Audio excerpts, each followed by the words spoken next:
Hello everyone and welcome back to Math Bold Master. আৰম্ভ কৰোঁ আমাৰ আজিৰ সেশনটো। তো আজিৰ সেশনটো হৈছে আইডেন্টিফাইং ৰেক্টেংগলছ যোনটো ওপৰত আমি কেইটামান প্ৰেক্টিছ প্ৰব্লেম সলভ কৰিম। So let us begin.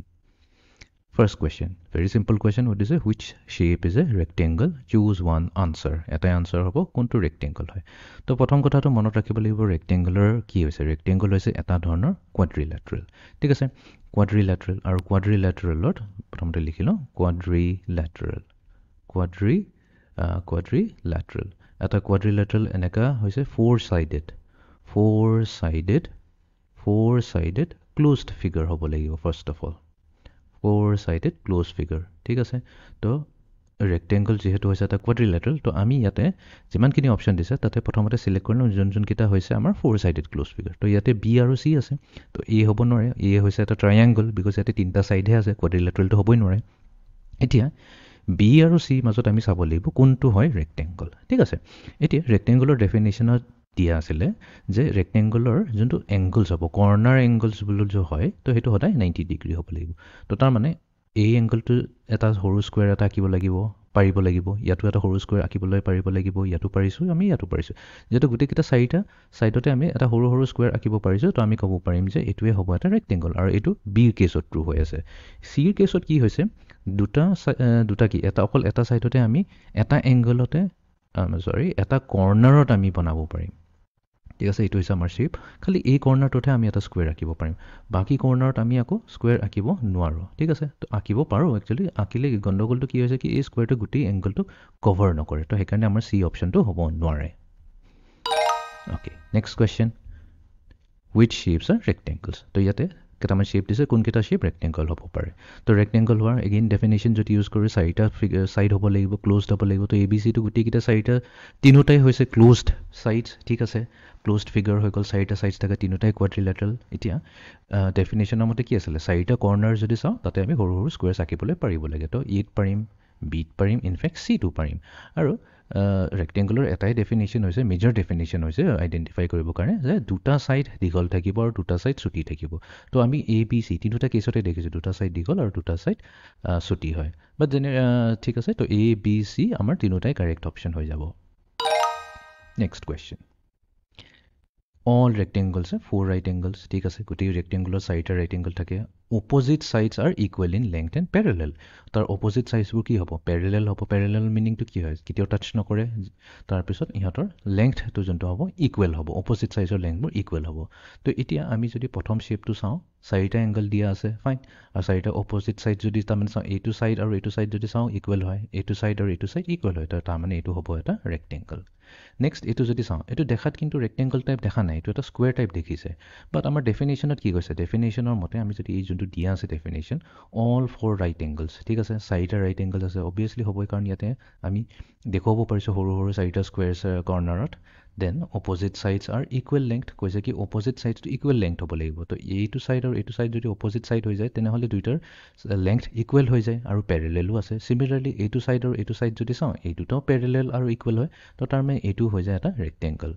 Finally ইয়াতে আমি চাও এটা দুটা তিনটা চাৰিটা সাইডস তো আছে quadrilateral চাৰিটা সাইডস থাকে বাট ইয়াতে খালি দুটাহে ৰাইট এংগল আছে এই সিম্বলটো ইউজ কৰাৰ মিনিংটো হৈ গ'ল এই সৰু দুটা স্কয়াৰ যদি ইউজ কৰো মানে হেতু হৈ গ'ল এটা ৰাইট এংগল যেহেতু ইয়াতে দুটা ৰাইট এংগল আছে আমাকটো টোটাল চাৰিটা লাগে তো আমি কম এটো নট ৰেক্টেংগল ঠিক আছে ওকে তো ইয়াতে এটা বহুত ইম্পৰ্টেন্ট বস্তু আমি জানিব পাৰিলো যে স্কয়াৰও হৈ গৈছে এটা ধৰণৰ special type of rectangle next which of the following shapes are rectangles choose to answer দুটা আমি চুজ কৰিব লাগিব যোনটো হৈছে rectangle এতিয়া B টো আমি ডাইৰেক্টলি ৰিজেক্ট কৰি দিব পাৰিম ঠিক আছে বিকজ ইয়াতে ৰেক্টেংগল হ'বই নোৱাৰে অপোজিট সাইডস ইকুৱেল হ'ব লাগে তো ওপৰ আৰু তলৰ সাইডসটো ইকুৱেলই নহয় খালি প্যাৰেলেল হে হৈছে তো B টো ৰিজেক্ট হৈ গ'ল C যদি চাও অপোজিট সাইডস বোৰ কি আছে ইকুৱেল হৈ আছে ফাইন তো মেবি C হ'ব পাৰে বাট প্ৰবলেমটো কি আছে ৰেক্টেংগুলৰ কাৰণে চাৰিটা এংগল 90 ডিগ্ৰী হ'ব লাগে তো ইয়াতে তো 90 ডিগ্ৰী নহয় এটো এংগল যদি চাও এটো 90 তকৈ সৰু হয় এটো 90 তকৈ সৰু বাট এই দুটা এংগল যদি চাও এটো 90 তকৈ ডাঙৰ হৈ যায় তো আমাৰ C হ'ব নোৱাৰে যেহেতু চুজ টু আনসাৰ কৈছে তো অবিয়াসলি A আৰু D হ'ব পাৰে বাট আমি তথাপি ভেৰিফাই কৰিলো তো এই শেপটোত অপোজিট সাইডস বোৰ ইকুৱেল আছে ফাইন তাৰপিছত পেৰেলেলো আছে সেইটোও আছে আৰু গোটেইকেইটা এংগল 90 ডিগ্ৰী আছে বিকজ ইয়াতে আমি কৰ্নাৰত সৰু সৰু 4টা স্কুৱেৰ আঁকিব পাৰিম তো এ হৈ যাব আমাৰ আনচাৰ দেন ডিত যদি আহি যাওঁ opposite sides R parallel and equal হয় তো এইটো ছাইডছ আৰু এইটো ছাইড পেৰেলেলো আছে ইকুৱেলো আছে ঠিক তেনেকৈ এই দুটা ছাইডছো পেৰেলেল আৰু ইকুৱেল আছে আৰু আমি 4টা সৰু সৰু এংগলছ আঁকিব পাৰোঁ ৰাইট এংগলছ তো এইটো হৈ যাব আমাৰ correct answer okay which shape is a rectangle তো এতিয়াতো আমি বহুতখিনি প্ৰব্লেম কৰিছোঁ এতিয়াতো আৰু আমি চকুমুদিয়ে ক'ব পাৰোঁ যে এ আৰু চিটোতো ৰেক্টেংগল হ'বই নোৱাৰে এইটো শ্বেপ দেখিলেই গম পায় এইটো ৰেক্টেংগুলাৰ শ্বেপ নহয় বাট বিটো এনেকুৱা এটা শ্বেপ যোনটো ৰেক্টেংগুলাৰ শ্বেপ হয় অপজিট ছাইডছ ইকুৱেল হয় এইটো ছাইড ইকুৱেল হয় অপজিট ছাইডছ হয় আৰু 4টা কৰ্নাৰ এংগল কি হয় 90 ডিগ্ৰী তো বি এ হৈ যাব আমাৰ কাৰেক্ট আনচাৰ ঠিক আছে next question which shapes are rectangle তো এতিয়া কোনটো ৰেক্টেংগল হ'ব এইটোতো হ'ব নোৱাৰে এইটোতো কি হয় এইটোতো হৈছে এটা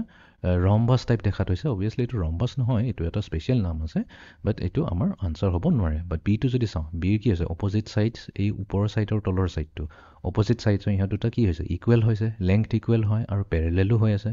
ঠিক তেনেকৈ এই ছাইডৰ দুটা ছাইডছ যদি চাওঁ সেই দুটা ছাইডছৰ কি আছে ইকুৱেল হয় ইকুৱেল লেংথ হয় তাৰপিছত পেৰেলেলো হয় আৰু থাৰ্ড অফ অল